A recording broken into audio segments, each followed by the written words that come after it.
Programme आज दी गल च दर्शकों बहुत बहुत स्वागत। तो अज गल जिहड़ी है बड़ी महत्वपूर्ण ते अहम है।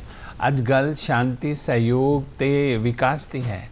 अज गल एक धरती एक परिवार ते एक भविख यानी कि वसुदेव कुटुंबकम दी है।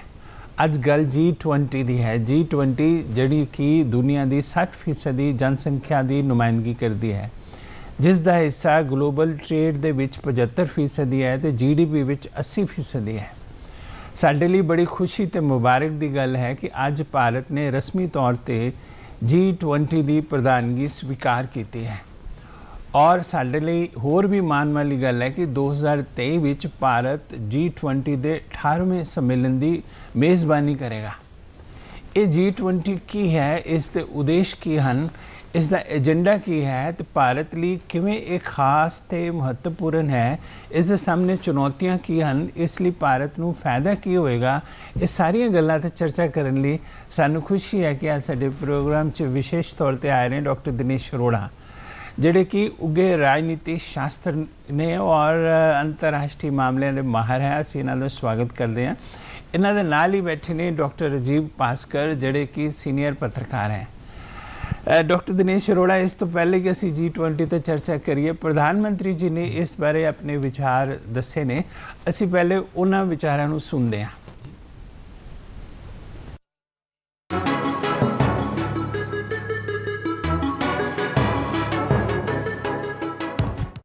भारत के लिए, हर भारतवासी के लिए ये कितना बड़ा अवसर आया है। ये इसलिए भी और विशेष हो जाता है क्योंकि ये जिम्मेदारी भारत को आजादी के अमृतकाल में मिली है। साथियों, G20 की अध्यक्षता हमारे लिए एक बड़ी अपॉर्चुनिटी बनकर आई है। हमें इस मौके का पूरा उपयोग करते हुए ग्लोबल गुड, विश्व कल्याण पर फोकस करना है, चाहे पीस हो या यूनिटी, पर्यावरण को लेकर संवेदनशीलता की बात हो या फिर सस्टेनेबल डेवलपमेंट की। भारत के पास इनसे जुड़ी चुनौतियों का समाधान है। हमने one earth, one family, one future की जो थीम दी है, उससे वसुधैव कुटुंबकम के लिए हमारी प्रतिबद्धता जाहिर होती है। हम हमेशा कहते हैं सबका कल्याण हो, सबको शांति मिले, सबको पूर्णता मिले और सबका मंगल हो। आने वाले दिनों में देश के अलग अलग हिस्सों में G20 से जुड़े अनेक कार्यक्रम आयोजित किए जाएंगे। इस दौरान दुनिया के अलग अलग हिस्सों से लोगों को आपके राज्यों में आने का मौका मिलेगा। मुझे भरोसा है कि आप अपने यहाँ की संस्कृति के विविध और विशिष्ट रंगों को दुनिया के सामने लाएंगे। और आपको ये भी याद रखना है कि G20 में आने वाले लोग भले ही अभी एक डेलीगेट के रूप में आए, लेकिन भविष्य के टूरिस्ट भी हैं। मेरा आप सभी से एक और आग्रह है, आप भी किसी न किसी रूप में G20 से जरूर जुड़े। मैं स्कूलों, कॉलेजों, यूनिवर्सिटी से भी आग्रह करूंगा कि वो अपने यहाँ G20 से जुड़ी चर्चा, परिचर्चा, कंपटीशन कराने के अवसर बनाएं।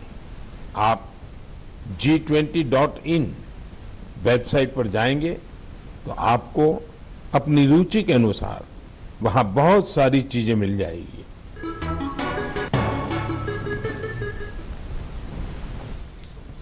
डॉक्टर दिनेश, जिसमें कि प्रधानमंत्री साहब जी ने क्या है कि एक धरती एक परिवार ते एक भविख वसुदेव कुटुंबकम की गल की है। बिल्कुल, ये G20 एक मौका भी दसिया है जिस च भारत अपना पक्ष रख सकता है और बहुत सारिया प्राप्तियां की जा सकती हैं। पर सब तो पहले असी आम दर्शकों की जानकारी लीजिए। असी G20 नूं परिभाषित करना होवे भी इहदा स्वरूप की है जी, ये G20 दे उद्देश्य की हैं, तो उस बारे की कहोगे तुसीं? G20 दुनिया का एक अद्भुत समूह है जी। इहदे विच विकसित ते विकासशील दोनों तरह के देश शामिल है जी। और इसकी स्थापना अगर असी देखते हैं तो सितंबर 1999 ਦੇ ਵਿੱਚ स्थापना होती है, क्योंकि उस दौरान एशियन फाइनैंशियल क्राइसिस आया होंदा है और उसका सामना करने के लिए ये संगठन जिहड़ा ये सामने आंदा है। और ये 19 देश है ਔਰ ਇੱਕ ਨਾਲ ਯੂਰੋਪੀਅਨ ਯੂਨੀਅਨ ਹੈ, ਇਸ ਕਰਕੇ ਇਹਨੂੰ G20 ਬੋਲਿਆ ਜਾਂਦਾ। ਔਰ ਇਹ ਅਗਰ ਦੇਖਦੇ ਹਾਂ ਇਹਦਾ ਸਫ਼ਰ ਅਸੀਂ ਦੇਖੀਏ ਤਾਂ ਆਮ ਤੌਰ ਤੇ ਟਰੈਕ ਟੂ ਡਿਪਲੋਮੇਸੀ ਦੇਖਣ 'ਚ ਆਉਂਦੀ ਹੈ। ਮਤਲਬ ਇਸ ਸੰਗਠਨ ਦੇ ਕੋਈ ਆਪਣਾ ਸਥਾਈ ਇਹਦਾ ਸੈਕਟੇਰੀਏਟ ਨਹੀਂ ਹੈ ਜੀ। ਔਰ ਆਮ ਤੌਰ ਤੇ ਜਿਹੜੀਆਂ ਮੀਟਿੰਗਸ ਹੁੰਦੀਆਂ ਉਹ 2008 ਤੱਕ ਉਹ ਮੀਟਿੰਗਸ ਫਾਈਨਾਂਸ ਮਿਨਿਸਟਰ ਔਰ ਜਿਹੜੇ ਉਹਨਾਂ ਦੇਸ਼ਾਂ ਦੇ ਸੈਂਟਰਲ ਬੈਂਕਸ ਹੈ ਉਹਨਾਂ ਦੇ ਮੁਖੀਆਂ ਤੱਕ ਉਹ ਸੀਮਤ ਰਹਿੰਦੀਆਂ।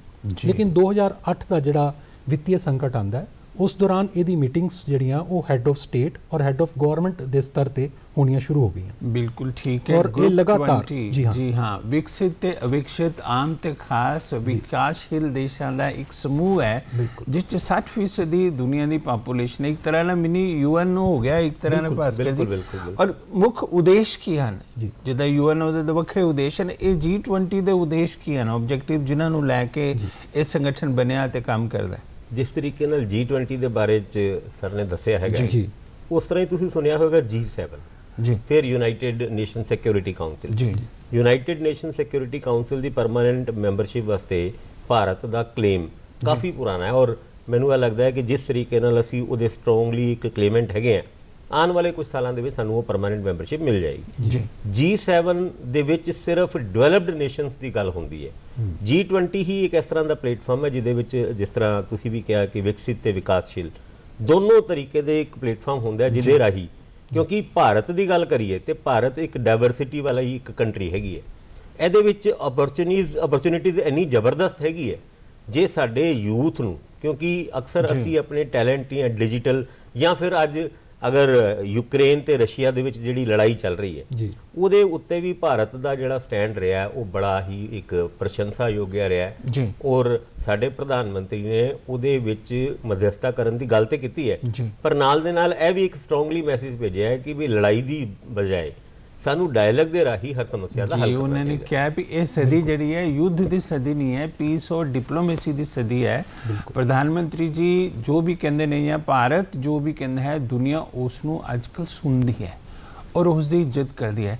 ਡਾਕਟਰ ਦਿਨੇਸ਼ ਏਜੰਡਾ ਇੱਕ ਲੈ ਕੇ ਚੱਲਦੀ ਹੈ G20, ਉਹ ਏਜੰਡਾ ਉਸ ਦੇ ਮੁੱਖ ਤੁਸੀਂ ਕਹਿ ਸਕਦੇ ਹੋ ਕਿ ਉਹ ਆਬਜੈਕਟਿਵਸ ਨੇ ਜਿਨ੍ਹਾਂ ਨੂੰ ਉਹਨਾਂ ਨੇ ਪ੍ਰਾਪਤ ਕਰਨਾ ਹੈ। ਖਾਸ ਕਰਕੇ ਇਹ ਜਿਹੜਾ ਏਜੰਡਾ ਹੋਏਗਾ ਜਿਹੜਾ 18ਵਾਂ ਸੰਮੇਲਨ ਹੋਏਗਾ ਜਾਂ 17ਵਾਂ ਸੰਮੇਲਨ ਵੀ ਹੋਇਆ ਹੁਣੇ ਇੰਡੋਨੇਸ਼ੀਆ 'ਚ, ਕਿਹੜੀਆਂ ਮੁੱਖ ਗੱਲਾਂ ਤੇ ਇਸ ਤੇ ਜ਼ੋਰ ਦਿੱਤਾ ਗਿਆ? ਖਾਸ ਕਰਕੇ ਪ੍ਰਧਾਨ ਮੰਤਰੀ ਸਾਹਿਬ ਜੀ ਨੇ ਕਿਹੜੀਆਂ ਗੱਲਾਂ ਨੂੰ ਹਾਈਲਾਈਟ ਕੀਤਾ? ਦੇਖੋ ਜਦੋਂ ਅਸੀਂ ਇਹਦੀ ਸਥਾਪਨਾ ਦੇਖਦੇ ਹਾਂ G20 ਦੀ, ਇਹਦੀ ਸਥਾਪਨਾ ਹੁੰਦੀ ਹੈ ਫਾਈਨੈਂਸ਼ੀਅਲ ਸਟੇਬਿਲਿਟੀ ਲਿਆਉਣ ਦੇ ਲਈ, ਲੇਕਿਨ ਸਮੇਂ ਦੇ ਨਾਲ ਇਹਦਾ ਉਦੇਸ਼ ਜਿਹੜਾ ਬਹੁਤ ਵਿਸਤ੍ਰਿਤ ਹੋ ਜਾਂਦਾ ਹੈ। ਇਹਦੇ ਵਿੱਚ ਕਲਾਈਮੇਟ ਦੀ ਗੱਲ ਵੀ ਹੁੰਦੀ ਹੈ, ਕਲਾਈਮੇਟ ਚੇਂਜ ਦੇ ਪ੍ਰਤੀ ਗੱਲ ਹੋ ਰਹੀ ਹੈ, ਇਹਦੇ ਵਿੱਚ ਹਿਊਮਨ ਰਾਈਟਸ ਦੀ ਗੱਲ ਵੀ ਹੋ ਰਹੀ ਹੈ, ਇਹਦੇ ਵਿੱਚ ਹੁਣ ਸਥਿਰਤਾ ਦੀ ਗੱਲ ਹੋ ਰਹੀ ਹੈ, ਫੂਡ ਸਿਕਿਉਰਿਟੀ ਦੀ ਗੱਲ ਹੋ ਰਹੀ ਹੈ, ਹੈਲਥ ਦੀ ਗੱਲ ਹੋ ਰਹੀ ਹੈ।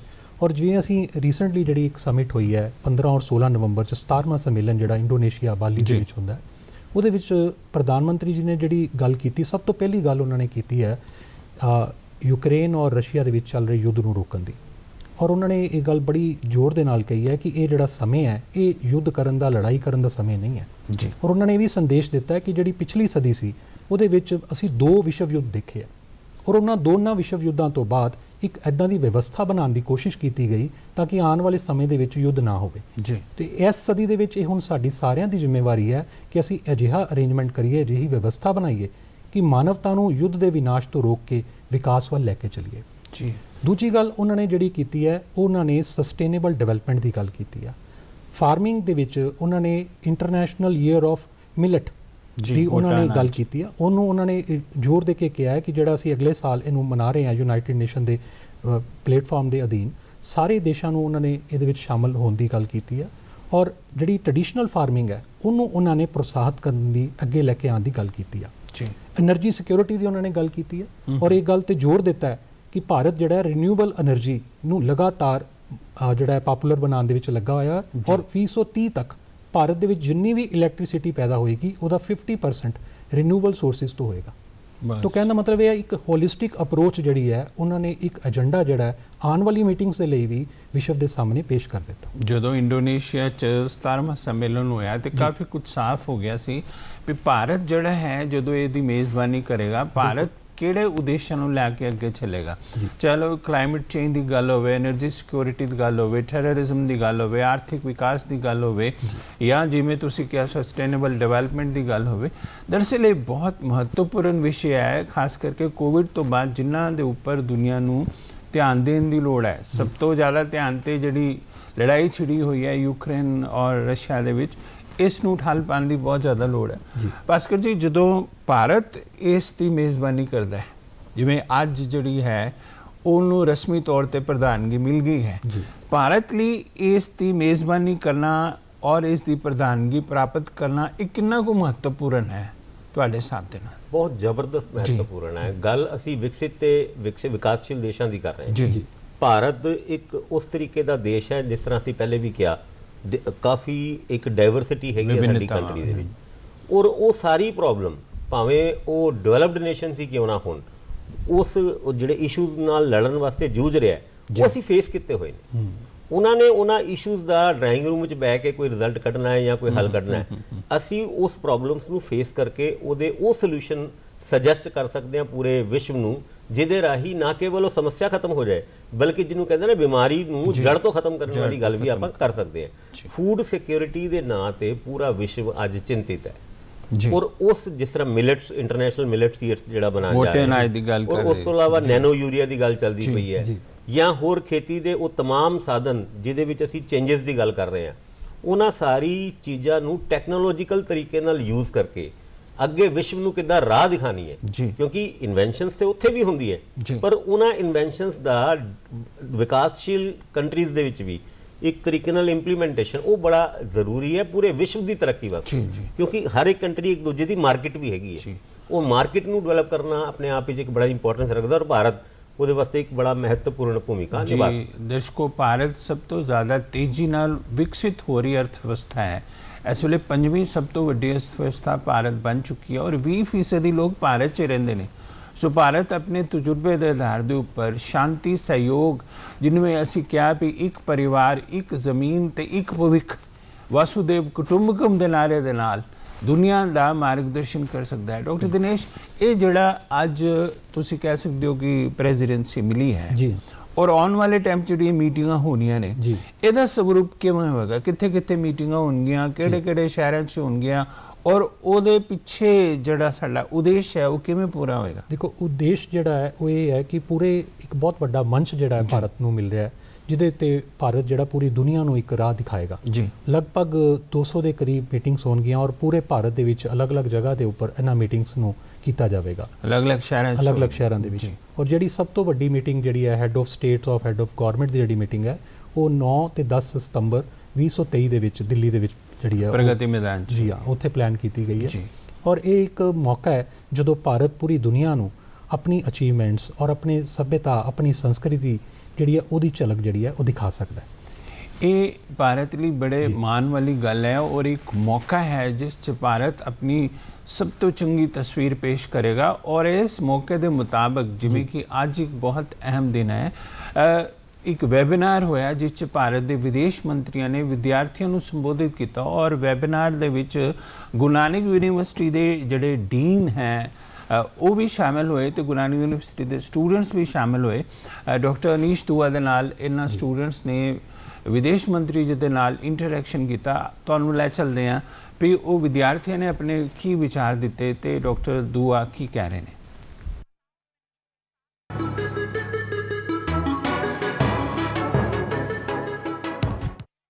ਆਉਣ ਵਾਲੇ ਦਿਨਾਂ ਦੇ ਵਿੱਚ ਗੁਰੂ ਨਾਨਕ ਦੇਵ ਯੂਨੀਵਰਸਿਟੀ ਦੇ ਵਿੱਚ G20 ਨੇਸ਼ਨਸ ਦੀਆਂ ਅਜਿਹੀਆਂ ਕੁਝ ਗਤੀਵਿਧੀਆਂ ਆਰਗੇਨਾਈਜ਼ ਹੋਣਗੀਆਂ, ਅਸੀਂ ਉਸ ਦਾ ਹਿੱਸਾ ਬਣਾਂਗੇ। ਸਾਡੇ ਸਟੂਡੈਂਟਸ ਉਸ ਦੇ ਵਿੱਚ ਬਾਕੀ ਸਾਰੇ ਬਾਹਰੋਂ ਆਏ ਮਹਿਮਾਨਾਂ ਦੇ ਨਾਲ ਇੰਟਰੈਕਟ ਕਰਨਗੇ, ਤੇ ਮੈਨੂੰ ਲੱਗਦਾ ਹੈ ਇੱਕ ਬੜਾ ਵੱਡਾ ਇੱਕ ਪਰਸਪੈਕਟਿਵ ਬਣੇਗਾ। ਗੁਰੂ ਨਾਨਕ ਦੇਵ ਯੂਨੀਵਰਸਿਟੀ ਵੈਸੇ ਵੀ ਕਮਿਟਡ ਹੈ ਕਿ ਜਿਹੜੀ ਸਾਡੀ ਐਜੂਕੇਸ਼ਨ ਹੈ ਇਹਦੇ ਹਰ ਪੱਖੋਂ ਅਸੀਂ ਸਟੂਡੈਂਟਸ ਨੂੰ ਆਫਰ ਕਰੀਏ ਓਪਰਚੁਨਿਟੀਜ਼, ਭਾਵੇਂ ਉਹ ਸਿਰਫ ਤੇ ਸਿਰਫ ਪੜ੍ਹਾਈ ਲਿਖਾਈ ਹੀ ਨਹੀਂ ਇਕੱਲੀ ਕਲਾਸਰੂਮ ਦੇ ਵਿੱਚ, ਰਿਸਰਚ ਵੀ ਹੈ, ਖੇਡਾਂ ਵੀ ਨੇ, ਕਲਚਰਲ ਐਕਟੀਵਿਟੀਜ਼ ਵੀ ਹੈ, ਤੇ ਅਜੇ ਜਦੋਂ ਪਾਲਿਸੀ ਮੈਟਰਸ ਜਦੋਂ ਦੇਸ਼ ਪੱਧਰ ਦੇ ਉੱਤੇ ਕੁਝ ਆਰਗੇਨਾਈਜ਼ ਹੁੰਦੇ ਨੇ, ਗੁਰੂ ਨਾਨਕ ਦੇਵ ਯੂਨੀਵਰਸਿਟੀ ਉਸ ਦਾ ਵੀ ਹਿੱਸਾ ਬਣੇ, ਆਪਣੇ ਸਟੂਡੈਂਟਸ ਨੂੰ ਉਸ ਦੇ ਵਿੱਚ ਲੈ ਕੇ ਆਵੇ। ਇਹ ਅੱਜ ਅਸੀਂ ਉਸ ਵੈਬੀਨਾਰ ਦੇ ਵਿੱਚ ਬੈਠੇ ਸੀ ਤੇ ਸਾਡੇ ਵੱਲੋਂ ਇੱਕ ਬੜਾ ਵੱਡਾ ਇੱਕ ਮੌਕਾ ਸੀ ਜਦੋਂ ਅਸੀਂ ਦੇਖ ਰਹੇ ਸੀ ਕਿ ਦੇਸ਼ ਦੀਆਂ ਪਲੈਨਿੰਗਸ ਕੀ ਨੇ G20 ਨੇਸ਼ਨਸ ਦੀ ਈਅਰ ਲੌਂਗ ਐਕਟੀਵਿਟੀਜ਼ ਬਾਰੇ, ਤੇ ਉਤਸ਼ਾਹ ਵੀ ਹੈ ਕਿ ਆਉਣ ਵਾਲੇ ਦਿਨਾਂ ਦੇ ਵਿੱਚ ਜਦੋਂ ਇਹ ਸੋਹਣੀਆਂ ਐਕਟੀਵਿਟੀਜ਼ ਹੋਣਗੀਆਂ ਅਸੀਂ ਉਸ ਦਾ ਹਿੱਸਾ ਬਣਾਂਗੇ। ਸਾਡੇ ਲਈ ਬਹੁਤ ਮਾਣ ਵਾਲੀ ਗੱਲ ਹੈ, ਬਟ ਉਹਦੇ ਵਿੱਚ ਇੱਕ ਬਹੁਤ ਸੋਹਣਾ ਪੁਆਇੰਟ ਚੱਕਿਆ ਗਿਆ ਕਿ ਕਲਚਰਲ ਇੰਟੀਗ੍ਰੇਸ਼ਨ ਵੱਲ ਧਿਆਨ ਦਿੱਤਾ ਜਾਵੇ ਤੇ ਸਟੂਡੈਂਟਸ ਨੂੰ ਕਲਚਰਲ ਐਂਬੈਸੇਡਰਸ ਮੰਨਿਆ ਜਾਵੇ। ਬਹੁਤ ਤਰ੍ਹਾਂ ਦੀ ਐਕਟੀਵਿਟੀਜ਼ ਦੇ ਵਿੱਚ ਬੱਚੇ ਭਾਗੀਦਾਰ ਹੋ ਸਕਦੇ ਨੇ। ਅਸੀਂ ਕਿੱਥੋਂ ਆਏ ਹਾਂ ਤੇ ਅਸੀਂ ਕਿੱਥੇ ਜਾਣਾ ਹੈ। ਹਰ ਇੱਕ ਦੇਸ਼ ਇੱਕ ਦੂਸਰੇ ਦੇ ਵਿਰਸੇ ਨੂੰ ਸਿਆਣ ਕੇ ਅੱਗੇ ਵਧੇ, ਇਸ ਚੀਜ਼ ਦਾ ਧਿਆਨ ਰੱਖਿਆ ਜਾਵੇ ਤੇ ਇਸ ਦੇ ਵਿੱਚ ਇਸ 'ਚ ਮਾਣ ਮਹਿਸੂਸ ਕੀਤਾ ਜਾਵੇ ਤਾਂ ਕਿ ਅਸੀਂ ਇੱਕ ਦੂਸਰੇ ਦੀ ਸਹਾਇਤਾ ਵੀ ਕਰ ਸਕੀਏ, ਇੱਕ ਦੂਸਰੇ ਤੋਂ ਸਿੱਖ ਸਕੀਏ ਤੇ ਇੱਕ ਦੂਸਰੇ ਨੂੰ ਸਿਖਾ ਸਕੀਏ। ਮੀਟਿੰਗ ਦਾ ਜਿਹੜਾ ਕਨਸੈਪਟ ਸੀ, ਜਿਹੜਾ ਉਹਦਾ ਟਾਈਟਲ ਸੀ, ਉਹ ਸੀ ਕਿ ਯੂਨੀਵਰਸਿਟੀ ਕਨੈਕਟ ਐਂਗੇਜਿੰਗ ਯੰਗ ਮਾਈਂਡਸ, ਕਿਉਂਕਿ ਪੂਰੀ ਦੁਨੀਆ ਹੀ ਇਸ ਗੱਲ ਦੀ ਗਵਾਹ ਆ ਕਿ ਭਾਰਤ ਦੇ ਵਿੱਚ ਸਭ ਤੋਂ ਜ਼ਿਆਦਾ ਜਿਹੜੀ ਆਬਾਦੀ ਆ ਉਹ ਯੰਗਸਟਰ ਦੀ ਹੈਗੀ ਆ, ਤੇ ਇੱਥੋਂ ਦੇ ਜਿਹੜੇ ਯੰਗਸਟਰਸ ਹੈਗੇ ਆ ਇਹਨਾਂ ਦੀ ਜਿਹੜੀ એનર્ਜੀ ਆ ਉਹਨੂੰ ਕਿਸ ਤਰ੍ਹਾਂ ਚੈਨਲਾਈਜ਼ ਕੀਤਾ ਜਾਵੇ, ਇਹ ਇਸ ਮੀਟਿੰਗ ਦੇ ਏਜੰਡਿਆਂ ਦੇ ਵਿੱਚ ਸ਼ਾਮਲ ਸੀ। ਔਰ ਬਹੁਤ ਸਾਰੇ ਵਿਦਿਆਰਥੀ ਸਨ ਜਿਨ੍ਹਾਂ ਨੇ ਆਪਣੇ ਪੁਆਇੰਟ ਆਫ ਵਿਊਜ਼ ਵੀ ਰੱਖੇ, ਔਰ ਉਹਨਾਂ ਦੇ ਸਵਾਲ ਵੀ ਸਨ ਜਿਨ੍ਹਾਂ ਦੇ ਸਾਨੂੰ ਵਾਜਿਬ ਜਿਹੜੇ ਜਵਾਬ ਵੀ ਅੱਗੇ ਮਿਲੇ। ਤੇ ਉਹਦੇ ਵਿੱਚ ਬਹੁਤ ਸਾਰਾ ਸੀਗਾ ਕਿ ਇੱਕ ਗੱਲ ਕਹੀ ਗਈ ਕਿ ਜਿਹੜੀ ਇਹ G20 ਦੀ ਪ੍ਰੈਜ਼ੀਡੈਂਸੀ ਇੰਡੀਆ ਨੇ ਅਸਿਊਮ ਕੀਤੀ ਆ, ਦੇਸ਼ ਦਾ ਹਰ ਨਾਗਰਿਕ ਤੇ ਜਿਹੜਾ ਦੇਸ਼ ਦਾ ਯੰਗ ਨਾਗਰਿਕ ਆ ਉਹ ਇਹਦਾ ਵੱਧ ਹੱਕਦਾਰ ਆ। ਇਸ 'ਚ ਕੋਈ ਸ਼ੱਕ ਨਹੀਂ ਡਾਕਟਰ ਦਿਨੇਸ਼, ਬੜਾ ਉਤਸ਼ਾਹ ਹੈ ਲੋਕਾਂ ਦੇ ਵਿੱਚ, ਖਾਸ ਕਰਕੇ ਯੰਗ ਜਨਰੇਸ਼ਨਸ ਵਿੱਚ G20 ਦੀ ਮੇਜ਼ਬਾਨੀ ਨੂੰ ਲੈ ਕੇ ਇੱਕ ਮੌਕਾ ਹੈ ਜਿਸ ਦਾ ਅਸੀਂ ਫਾਇਦਾ ਉਠਾਉਣਾ ਹੈ ਤਾਂ ਕਿ ਅਸੀਂ ਆਪਣਾ ਏਜੰਡਾ ਜਿਹੜਾ ਹੈ, ਆਪਣੀਆਂ ਜਿਹੜੀਆਂ ਤੁਸੀਂ ਕਹਿ ਸਕਦੇ ਹੋ ਕਿ ਉਦੇਸ਼ ਨੇ ਉਹਨਾਂ 'ਤੇ ਫੋਕਸ ਕਰਦੇ ਹੋਏ ਦੁਨੀਆ ਦੇ ਸਾਹਮਣੇ ਆਪਣਾ ਪੱਖ ਰੱਖ ਸਕੀਏ।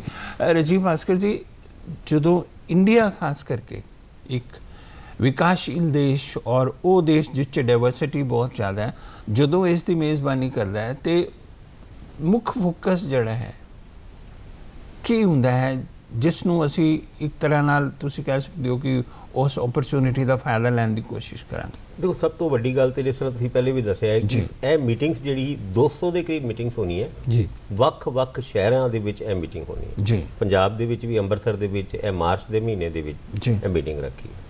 ਉਹਦੇ ਰਾਹੀਂ ਜਿੰਨੇ ਵੀ ਡਿਵੈਲਪਡ ਨੇਸ਼ਨਸ ਦੇ ਰਿਪਰੈਜ਼ੈਂਟੇਟਿਵ ਸਾਡੇ ਦੇਸ਼ ਵਿਜ਼ਿਟ ਕਰਨਗੇ ਇਹਨਾਂ ਮੀਟਿੰਗਾਂ ਵਾਸਤੇ, ਸਾਨੂੰ ਆਪਣੇ ਦੇਸ਼ ਨੂੰ ਉਹਨਾਂ ਨੂੰ ਅਨੁਭਵ ਕਰਨ ਦਾ ਇੱਕ ਮੌਕਾ ਵੀ ਦੇ ਰਹੇ ਹਾਂ, ਉਹ ਵੀ ਇੱਕ ਡਾਇਰੈਕਟਲੀ ਉੱਥੇ ਜ਼ਮੀਨ ਤੇ ਜਾ ਕੇ। ਕਿਉਂਕਿ ਜਿਸ ਤਰ੍ਹਾਂ ਅਸੀਂ ਡਾਇਵਰਸਿਟੀ ਦੀ ਗੱਲ ਕਰ ਰਹੇ ਹਾਂ, ਪੰਜਾਬ ਦੇ ਵਿੱਚ ਮਾਹੌਲ ਔਰ ਇੱਕ ਸਾਰਾ ਸਿਸਟਮ ਵੀ ਵੱਖਰਾ ਹੈਗਾ।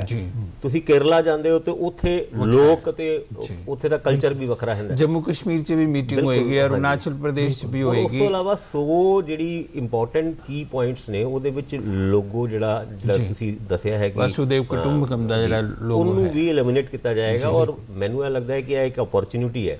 ਔਰ ਪ੍ਰਧਾਨ ਮੰਤਰੀ ਨਰਿੰਦਰ ਮੋਦੀ ਦਾ ਤੁਸੀਂ ਉਸ ਬਾਲੀ ਸਮਿਟ ਨੂੰ ਯਾਦ ਕਰੋ, ਜਿਸ ਤਰੀਕੇ ਨਾਲ ਜੋ ਬਾਈਡਨ ਅਮਰੀਕਨ ਪ੍ਰੈਜ਼ੀਡੈਂਟ ਖੁਦ ਆਪਣੀ ਸੀਟ ਤੋਂ ਉੱਠ ਕੇ ਪ੍ਰਧਾਨ ਮੰਤਰੀ ਨੂੰ ਜਦ ਮੇਜ਼ਬਾਨੀ ਮਿਲਦੀ ਹੈ ਤਾਂ ਉਹਨਾਂ ਨੂੰ ਮੁਬਾਰਕਬਾਦ ਦੇਣ ਜਾਂਦੇ ਨੇ। ਔਰ ਉਸ ਤੋਂ ਇਲਾਵਾ ਫਰਾਂਸ ਦੇ ਰਾਸ਼ਟਰਪਤੀ ਉਹ ਵੀ ਉਹਨਾਂ ਕੋਲ ਜਾਂਦੇ ਨੇ। ਯਾਨੀ ਇਹ ਇੱਕ ਬੜੀ ਇੰਪੋਰਟੈਂਟ ਚੀਜ਼ ਹੈਗੀ। ਔਰ ਭਾਰਤ ਦਾ ਜਿੰਨਾ ਕੁ ਮਾਣ ਵਧਿਆ ਔਰ ਅਸੀਂ ਇਹਨੂੰ ਇੱਕ ਟੀਚੇ ਪੂਰੇ ਕਰਕੇ, ਯਾਨੀ ਜੋ ਅਸੀਂ ਚਾਹੁੰਦੇ ਹਾਂ ਕਿ ਵਿਕਾਸਸ਼ੀਲ ਦੇਸ਼ਾਂ ਦੀ ਤਰੱਕੀ ਦੇ ਵਿੱਚ ਵਿਕਸਿਤ ਦੇਸ਼ ਔਰ ਵਿਕਸਿਤ ਦੇਸ਼ਾਂ ਦੀ ਤਰੱਕੀ ਨੂੰ ਬਣਾਏ ਰੱਖਣ ਵਾਸਤੇ ਅੱਜ ਪੂਰਾ ਵਿਸ਼ਵ ਆਪਣੇ ਆਪਣੇ ਤਰੀਕੇ ਦੀ ਪ੍ਰੋਬਲਮਸ ਨੂੰ ਫੇਸ ਕਰ ਰਿਹਾ ਹੈ।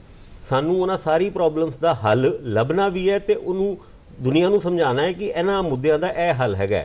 ਮੈਨੂੰ ਇਹ ਲੱਗਦਾ ਹੈ ਕਿ ਪ੍ਰਧਾਨ ਮੰਤਰੀ ਨਰਿੰਦਰ ਮੋਦੀ ਹੋਣਾ ਇਸ ਕੰਮ ਦੇ ਵਿੱਚ ਕਾਫੀ ਸક્ષਮ ਵੀ ਹੈਗੇ। ਔਰ ਜਿੰਨਾ ਕੁ ਮਾਣ ਸਾਡੇ ਦੇਸ਼ ਦਾ ਪ੍ਰਧਾਨ ਮੰਤਰੀ ਨਰਿੰਦਰ ਮੋਦੀ ਉਹਨਾਂ ਦੇ ਪ੍ਰਧਾਨ ਮੰਤਰੀ ਬਣਨ ਤੋਂ ਬਾਅਦ ਵਧਿਆ, ਉਹ ਵੀ ਇੱਕ ਰੂਪ ਹੈਗਾ ਜਿਹੜਾ ਅਸੀਂ ਇਹ ਪ੍ਰੈਜ਼ੀਡੈਂਸੀ ਜਿਹੜੀ ਅੱਜ ਅਸੀਂ ਐਕਸੈਪਟ ਕੀਤੀ ਹੈ ਔਰ ਉਸ ਤੋਂ ਬਾਅਦ ਇੱਕ ਰੂਪ ਰੇਖਾ ਤਿਆਰ ਕੀਤੀ ਹੈ ਔਰ ਉਸ ਰੂਪ ਰੇਖਾ ਨੂੰ ਇੰਪਲੀਮੈਂਟ ਵੀ ਸਹੀ ਤਰੀਕੇ ਨਾਲ ਕੀਤਾ ਜਾਏਗਾ। ਐਦਾਂ ਦਾ ਟਾਈਮਿੰਗ ਬੜੀ ਇੰਪੋਰਟੈਂਟ ਹੈ ਜੀ, ਬਿਲਕੁਲ, ਕਿਉਂਕਿ ਇਹ ਭਾਰਤ ਨੂੰ ਜਿਹੜੀ ਮੇਜ਼ਬਾਨੀ ਮਿਲੀ ਹੈ G20 ਦੀ, ਉਹਦੀ ਟਾਈਮਿੰਗ ਬਹੁਤ ਇੰਪੋਰਟੈਂਟ ਹੈ। ਇਸ ਵੇਲੇ ਇੱਕ ਪਾਸੇ ਰਸ਼ੀਆ ਤੇ ਯੂਕਰੇਨ ਦਾ ਯੁੱਧ ਚੱਲ ਰਿਹਾ ਹੈ, ਇਕਨੋਮਿਕ ਰਿਸੈਸ਼ਨ ਦੇਖਣ ਨੂੰ ਮਿਲ ਰਿਹਾ ਹੈ, એનર્ਜੀ ਦੀ ਸ਼ਾਰਟੇਜ ਮਿਲ ਰਹੀ ਹੈ, ਫੂਡ ਕ੍ਰਾਈਸਿਸ ਦੇਖਣ ਨੂੰ ਮਿਲ ਰਿਹਾ ਹੈ।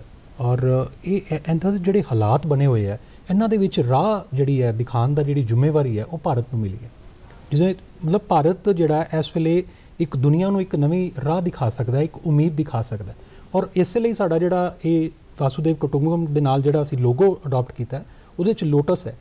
ਲੋਟਸ ਇੱਕ ਆਸ਼ਾ, ਇੱਕ ਉਮੀਦ ਦੀ ਕਿਰਨ ਜਿਹੜੀ ਹੈ ਉਹ ਦੁਨੀਆ ਦੇ ਲਈ ਬਣ ਕੇ ਆਇਆ, ਮਤਲਬ ਪ੍ਰਤੀਕ ਹੈ। ਬਿਲਕੁਲ। ਔਰ ਇਹਦੇ ਨਾਲ ਇੱਕ ਚੀਜ਼ ਹੋਰ ਇਹ ਹੈ ਕਿ ਜਿਹੜਾ ਇੱਕ ਟ੍ਰਾਈਕੋ ਹੈ, ਮਤਲਬ ਕੋਈ ਸੈਕਟੇਰੀਏਟ ਨਹੀਂ ਹੈ ਜਿਹੜਾ G20 ਨੂੰ ਰੈਗੂਲੇਟ ਕਰ ਰਿਹਾ, ਬਲਕਿ ਇੱਕ 3 ਦੇਸ਼ ਹੈ ਜਿਹੜੇ ਕਿ ਲਗਾਤਾਰ G20 ਦੀ ਦੇਖ-ਰੇਖ ਜਿਹੜੀ ਕਰਨਗੇ।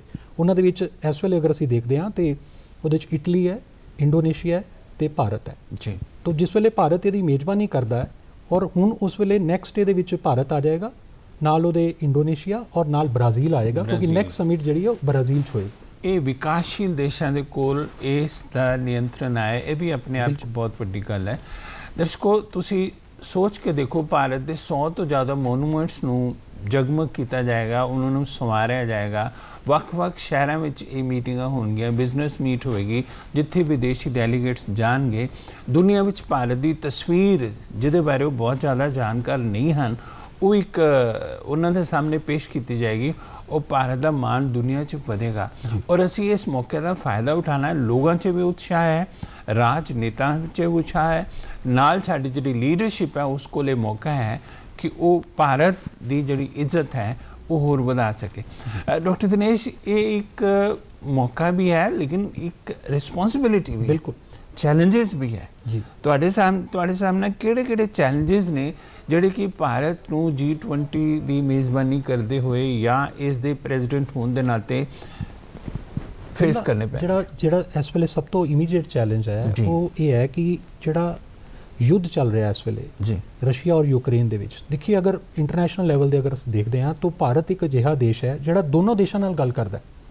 ਅਗਰ ਦੇਖੀਏ ਤਾਂ ਇੰਟਰਨੈਸ਼ਨਲ ਲੈਵਲ ਦੇ ਉੱਪਰ ਇੱਕ ਦੇਸ਼ ਨਾਲ ਗੱਲ ਕਰ ਰਿਹਾ ਤੇ ਦੂਸਰਾ ਦੂਜੇ ਪਾਸੇ ਨਾਲ ਗੱਲ ਕਰ ਰਿਹਾ, ਤਾਂ ਭਾਰਤ ਹੀ ਇੱਕ ਅਜਿਹਾ ਦੇਸ਼ ਹੈ ਜਿਹੜਾ ਯੁੱਧ ਦੇ ਵਿੱਚ ਸ਼ਾਮਲ ਦੋਨਾਂ ਦੇਸ਼ਾਂ ਦੇ ਨਾਲ ਗੱਲ ਕਰ ਰਿਹਾ ਔਰ ਇਹ ਗੱਲ ਸਾਫ਼ ਕਹਿ ਰਿਹਾ ਕਿ ਇਹ ਟਾਈਮ ਯੁੱਧ ਦਾ ਨਹੀਂ ਹੈ। ਤੁਸੀਂ ਆਪਣੀਆਂ ਜਿਹੜੀਆਂ ਡਿਫਰੈਂਸਿਸ ਹੈ ਉਹਨਾਂ ਨੂੰ ਹੱਲ ਕਰ ਸਕਦੇ ਹੋ ਬੈਠ ਕੇ ਔਰ ਵਿਕਾਸ ਦੀ ਰਾਹ ਤੇ ਚੱਲ ਸਕਦੇ ਹੋ ਜੀ। ਦੂਜੀ ਚੀਜ਼ ਇਹ ਹੈ ਕਿ ਜਿਹੜਾ ਅਸੀਂ ਇੱਕ ਡਿਜੀਟਲ ਡਿਵਾਈਡ ਦੇਖਦੇ ਪਏ ਹਾਂ ਕਿ ਪੂਰੀ ਦੁਨੀਆ ਦੇ ਵਿੱਚ ਡਿਜੀਟਲਾਈਜੇਸ਼ਨ ਹੋ ਰਹੀ ਹੈ ਜੋ ਕਿ ਵਿਕਾਸ ਦੀ ਨਵੀਆਂ ਰਸਤੇ ਜਿਹੜੀ ਹੈ ਖੋਲ ਰਹੀ ਹੈ। ਉਹਦੇ ਵਿੱਚ ਇੱਕ ਡਿਵਾਈਡ ਦੇਖਣ ਨੂੰ ਮਿਲ ਰਹੀ ਹੈ ਕਿ ਉਹਦੀ ਲਿਮਿਟ ਜਿਹੜੀ ਹੈ ਕੁਝ ਦੇਸ਼ਾਂ ਤੱਕ ਸੀਮਤ ਹੈ। ਤਾਂ ਭਾਰਤ ਲਗਾਤਾਰ ਇਹ ਕੋਸ਼ਿਸ਼ ਕਰ ਰਿਹਾ ਹੈ ਕਿ એનર્ਜੀ ਦੇ ਰਿਸੋਰਸਿਸ ਔਰ ਡਿਜੀਟਲ ਟੈਕਨੋਲੋਜੀ ਜਿਹੜੀ ਹੈ ਵਿਕਸਿਤ ਦੇ ਨਾਲ ਵਿਕਾਸਸ਼ੀਲ ਘੱਟ ਵਿਕਸਿਤ ਦੇਸ਼ਾਂ ਤੱਕ ਵੀ ਉਹ ਚੀਜ਼ ਪਹੁੰਚ ਸਕੇ। ਭਾਰਤ ਇਹ ਵੀ ਚਾਹੁੰਦਾ ਹੈ ਕਿ UNO ਦੇ ਵਿੱਚ ਸੁਧਾਰ ਹੋਵੇ, ਭਾਰਤ ਨੂੰ ਸਥਾਈ ਸਦੱਸਤਾ ਮਿਲੇ, ਟੈਰਰਿਜ਼ਮ ਨੂੰ ਚੰਗੀ ਤਰ੍ਹਾਂ ਡਿਫਾਈਨ ਕੀਤਾ ਜਾਏ ਔਰ ਉਹ ਦੇਸ਼ ਜਿਹੜੇ ਅੱਤਵਾਦ ਨੂੰ ਆਪਣੀ ਰਾਸ਼ਟਰੀ ਨੀਤੀ ਦੇ ਤੌਰ ਤੇ ਅਪਣਾਉਂਦੇ ਉਹਨਾਂ ਨੂੰ ਪੈਨਲਾਈਜ਼ ਕੀਤਾ ਜਾਏ, ਉਹਨਾਂ ਨੂੰ ਕੋਈ ਨਾ ਕੋਈ ਜੁਰਮਾਨਾ ਲਗਾਇਆ ਜਾਏ, ਕੌਮਾਂਤਰੀ ਪੱਧਰ ਤੇ ਉਹਨਾਂ ਦਾ ਬਾਇਕਾਟ ਕੀਤਾ ਜਾਏ। ਇਹ ਸਾਰੇ ਮੌਕੇ ਹੈ ਜਿਨ੍ਹਾਂ ਦਾ ਫਾਇਦਾ ਭਾਰਤ ਨੇ ਉਠਾਣਾ ਹੈ। ਰਾਜੀਵ ਭਾਸਕਰ ਜੀ, ਕੈਸਾ ਭਵਿੱਖ ਹੈ ਪੂਰੇ ਸਾਲ 'ਚ? ਤੁਸੀਂ ਦੇਖਦੇ ਹੋ ਅੰਤਰਰਾਸ਼ਟਰੀ ਰਾਜਨੀਤੀ ਦਾ ਭਾਰਤ ਦੀ ਨੁਮਾਇੰਦਗੀ ਵਿੱਚ ਜਾਂ ਭਾਰਤ ਨੂੰ ਇਹ G20 ਦੀ ਮੇਜ਼ਬਾਨੀ ਜਦੋਂ ਕਰੇਗਾ ਸਾਰਾ ਕੁਝ ਹੋਏਗਾ, ਕਿਹੋ ਜਿਹਾ ਭਵਿੱਖ ਵੇਖਦੇ ਹੋ ਤੁਸੀਂ ਇਸ ਗਰੁੱਪ ਦਾ? ਜਿੱਥੇ ਤੱਕ ਇਸ ਤਰ੍ਹਾਂ ਦੇ ਵੱਡੇ ਪਲੇਟਫਾਰਮ ਯਾਨੀ G20 ਵਰਗਾ ਇੱਕ ਵੱਡੀ ਇੱਕ ਆਰਗੇਨਾਈਜੇਸ਼ਨ ਕਹਿ ਲਓ ਜੀ, ਉਹਦੀ ਮੀਟਿੰਗਸ ਦੀ ਉਹਦੀ ਪ੍ਰੈਜ਼ੀਡੈਂਸੀ ਦੀ ਇੱਕ ਰੋਲ ਨਿਭਾਉਣਾ, ਮੈਨੂੰ ਇਹ ਲੱਗਦਾ ਹੈ ਕਿ ਉਹ ਸਾਡੀ ਜਿਹੜੀ ਯੰਗਸਟਰਸ ਦੀ ਜਨਰੇਸ਼ਨ ਹੈਗੀ ਹੈ ਉਹਨਾਂ ਨੇ ਤਾਂ ਆਪਣੀ ਜ਼ਿੰਦਗੀ ਦੇ ਵਿੱਚ ਇਹ ਦੇਖਿਆ ਹੀ ਨਹੀਂ ਹੋਏਗਾ। ਚਲੋ ਅਸੀਂ ਫਿਰ ਵੀ ਏਸ਼ੀਅਨ ਗੇਮਸ ਦੇਖੇ ਜਦ ਭਾਰਤ ਦੇ ਵਿੱਚ ਹੋਏ ਸੀ ਜਾਂ ਫਿਰ ਕਾਮਨਵੈਲਥ ਗੇਮਸ ਦੇਖੇ ਹੈ, ਉਹ ਇੱਕ ਉਤਸਵ ਦਾ ਮਾਹੌਲ ਹੁੰਦਾ ਹੈ ਔਰ ਉਹੀ ਉਤਸਵ ਦਾ ਮਾਹੌਲ ਵਿਦ ਰਿਸਪੌਂਸਿਬਿਲਿਟੀ ਅਸੀਂ ਨਿਭਾਉਣ ਜਾ ਰਹੇ ਹਾਂ। ਔਰ ਮੈਨੂੰ ਇਹ ਲੱਗਦਾ ਹੈ ਕਿ ਅਗਰ ਅਸੀਂ ਇਸ ਕੰਮ ਨੂੰ ਵਧੀਆ ਤਰੀਕੇ ਨਾਲ ਕਰ ਪਾਏ ਔਰ ਪੂਰੇ ਵਿਸ਼ਵ ਨੂੰ ਇੱਕ ਦਿਸ਼ਾ ਦਿਖਾਉਣ ਦੇ ਵਿੱਚ ਕਾਮਯਾਬ ਹੋਏ ਤੇ ਨਾ ਕੇਵਲ ਭਾਰਤ ਦਾ ਮਾਣ ਵਧੇਗਾ बल्कि नाम भी बढ़ेगा जी। दर्शकों, साल 2023 बड़ा इतिहासिक साल होने वाला है ਭਾਰਤ ਦੀ ਰਾਜਨੀਤਿਕ ਇਤਿਹਾਸ ਦੇ ਵਿੱਚ। ਇੱਕ ਮੌਕਾ ਹੈ ਜਦੋਂ ਦੁਨੀਆ ਭਾਰਤ ਦੀ ਗੱਲ ਸੁਣੇਗੀ ਔਰ ਭਾਰਤ ਦੀ ਅਗਵਾਈ ਵਿੱਚ G20 ਯਾਨੀ ਕਿ 60% ਦੀ ਪਾਪੂਲੇਸ਼ਨ ਜਿਹੜੀ ਹੈ ਉਹ ਅੱਗੇ ਵਧੇਗੀ, ਉਹਨਾਂ ਨੂੰ ਇੱਕ ਨਵੀਂ ਦਿਸ਼ਾ ਮਿਲੇਗੀ। ਡਾਕਟਰ ਦਿਨੇਸ਼ और राजीव भास्कर जी बहुत बहुत धन्यवाद। दर्शकों, ਤੁਹਾਡਾ ਵੀ ਸ਼ੁਕਰੀਆ। ਫਿਰ ਮਿਲਾਂਗੇ ਕੋਈ ਹੋਰ ਨਵਾਂ ਵਿਸ਼ਾ ਲੈ ਕੇ। ਇਜਾਜ਼ਤ ਦਿਓ। ਧੰਨਵਾਦ।